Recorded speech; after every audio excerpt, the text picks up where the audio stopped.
sister-in-law who's half black, half white, but looks white. Blue eyes, whiter than most white folks, very white.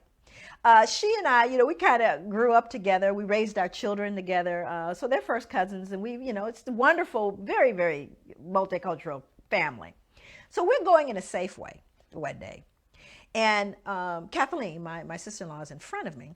And she's, writing a check for her groceries. Now, my daughter, who at the time was 10 years old, was standing with me, and I was directly behind her, getting ready to get my groceries. So Kathleen comes up, and the checker, who's a strawberry blonde, freckled, very delightful, warm, the checker, this young woman, is talking to Kathleen. Hey, how you doing? Isn't it a nice day today? They're just chatting up, and says, yes. So Kathy writes her check, and she steps off to the side with her groceries because she's waiting for me.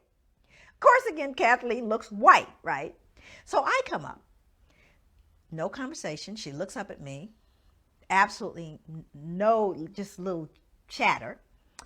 And I write my check. My daughter, however, is 10, notices immediately the difference in how she responds to me.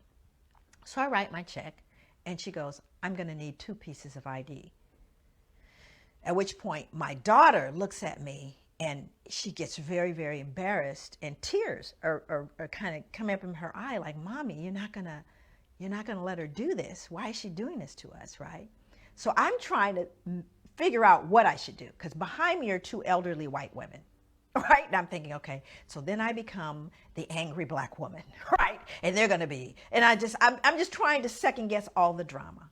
So then I just give her the 2 pieces of ID. I said, some things you gotta choose your battles, right?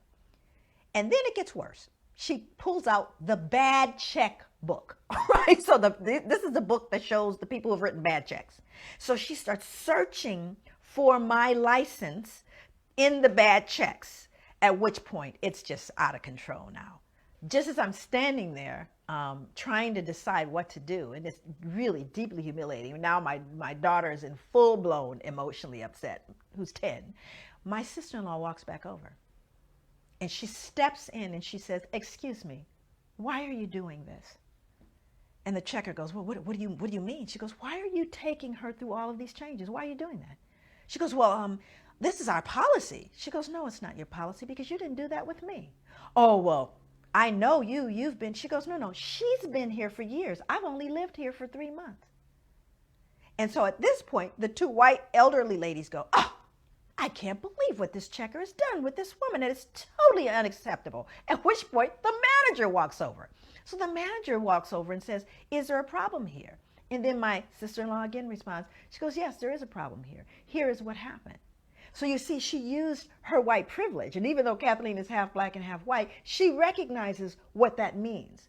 And she made the statement. She pointed out the injustice. And she, as a result of that one act, influenced everyone in that space. But what would have happened? I can't know for certain had the black woman said, this is unfair. Why are you doing this to me? Would it have had the same impact? But Kathleen knew that she walked through the world differently than I did. And she used her white privilege to educate and make right a situation that was wrong. That's what you can do every single day.